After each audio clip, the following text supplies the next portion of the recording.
Assalamualaikum warahmatullahi wabarakatuh. Salam kenal semua. Nama saya Muhammad Rafizat Budiman. Saya berasal dari kelas 11 dan saya absen 23. Hari ini saya ingin bicarakan mengenai mitigasi bencana kekeringan. Ini pelajaran geografi kelas 11 di tahun 2023. Kita mulai dulu. Jadi, apa itu kekeringan? Kekeringan merupakan suatu peristiwa yang terjadi pada musim kemarau yang melanda, di mana tidak terjadi hujan di waktu yang sangat lama, sehingga terjadi kekeringan. Kondisi di mana suatu wilayah, lahan maupun masyarakat mengalami kekurangan air, sehingga mereka tidak bisa memenuhi kesehariannya. Nah, penyebabnya itu, dampaknya saat terjadi kekeringan itu adalah kurangnya sumber air, tanaman hewan mati, tanah menjadi kering dan retak, terjadi kelaparan massal akibat panen gagal, dan lain-lain berbagai hal. Dapat lihat di foto-foto ada video ini nih, ada keringan Indonesia dikarenakan 138 hari tidak ada hujan, jadi terjadi banyak hal dan banyak masalah. Jadi walaupun teman-teman semua ya, hujan merupakan hal yang mungkin sering terjadi nih, jika tidak ada hujan di dalam waktu 100 hari pun banyak kekacauan yang terjadi. Dapat lihat di video berikut ini.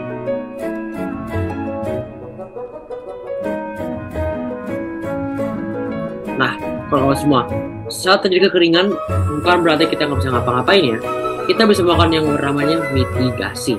Nah, apa itu mitigasi? Mungkin kalian bertanya, mitigasi itu adalah ketika serangkaian upaya untuk mengurangi resiko bencana, baik melalui bangunan fisik atau penyadaran dan peningkatan kemampuan menghadapi ancaman bencana. Itu bisa terhadap masyarakat atau orang-orang yang mengurus mitigasi tersebut.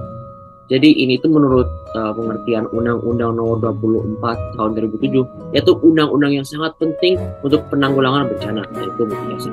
Kita lanjut dulu. Jadi cara yang pertama itu adalah membuat area sekitar gampang diserap air. Jadi ada dua hal yang bisa dilakukan itu. Yang pertama itu adalah untuk membuat resapan air dengan tidak untuk permukaan dengan plaster semen atau ubin keramik. Jadi di sini bisa lihat gambar nih ya. Jadi dibuat sebuah waduk, sebuah well yang di sini agar air dapat diserap secara gampang. Jadi mungkin rumah-rumah sekitar atau jalanan yang bisa dipenuhi oleh semen atau keramik harus dikurangi supaya air gampang diserap. Nah, agar air juga gampang diserap itu menggunakan contoh kedua, yaitu menanam banyak pohon di sekitar area. Nah, kalau kawan semua, kita kan udah tahu ya, pohon itu banyak manfaatnya, seperti membersihkan udara, menjaga rumah di musim panas, dan membuat air gampang dapat diserap. Nah, itu kuncinya, air jadi gampang diserap. Jadi jika kita menanam pohon atau tanaman pun, itu dapat sangat berfaedah untuk area sekitar dan membuat dan mencegah terjadinya kekeringan. Kedua itu adalah pengaturan pemberian air bagi pertanian atau gilir-giring. Nah, pasti baru dengar kan ya? Nah, gilir-giring apa ya? Saya baru dengar tuh.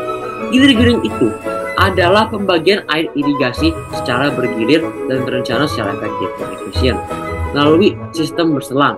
Tujuannya agar semua zona persawahan mendapatkan pasokan air dan mencegah adanya kawasan lainnya yang mengalami kekeringan, sehingga air dapat digunakan secara lancar. Di sini dapat dilihatnya ada gambarnya. Jadi untuk mengurus saat terjadi kekeringan supaya airnya dapat lancar, digunakan teknik gilir-giring. Jadi dapat dilihatnya dibuat kayak tempatnya agar airnya dapat tersalur dengan lancar, sehingga dapat terlihat sini tuh dapat tanamannya dapat hijau dan bagus kualitasnya. Jika saat kekeringan nanti tidak ada masalah-masalah. Lanjut ke nomor 3. Itu penyamaian hujan buatan di daerah tangkapan hujan. Di area-area tertentu seperti saya jelaskan di awal tadi, tentunya akan ada kejadian di mana nggak akan ada hujan selama berhari-hari, selama mungkin ratusan hari. Nah, ketika itu terjadi, akan kehabisan air karena kekeringan yang dihasilkan oleh panas matahari. Hujan buatan itu adalah usaha manusia untuk meningkatkan curahan hujan yang turun secara alami dengan mengubah proses fisika yang terjadi dalam awan. Ini dilakukan di daerah tangkapan hujan, kawan-kawan semua, yaitu suatu area atau daerah tangkapan hujan di mana batas wilayah tangkapannya ditentukan dari titik-titik elevasi tertinggi sampai terendah. Oleh karena itu dibutuhkan hujan buatan ini untuk mengatasi kekeringan. Jadi ingat Sobat Pera ya. Nah, terakhir itu adalah fungsi atau manfaat mitigasinya. Nah, manfaat pertama itu adalah ini dapat menolong keluarga-keluarga sehingga mereka tidak sengsara. Jadi mereka tidak usah memikirkan kondisi makanan atau kondisi minum, mereka tidak harus memikirkan itu. Jika mitigasi ini dapat terjadi, semuanya dapat senang mendapat menjalankan kesehariannya dengan lancar. Kedua itu adalah pohon dan tanaman sekitar dapat tumbuh. Seperti saya jelaskan tadi, bila kita melakukan mitigasi ini, udara akan lebih sejuk, tanah akan lebih subur, sehingga tanaman dapat tumbuh. Dan kurang lebih itu manfaat mitigasi kekeringan. Jadi kawan-kawan semua, ini kurang lebih semua untuk saya. Ini daftar pustakanya, itu video linknya dan materi-materi yang saya dapat adalah dari sana.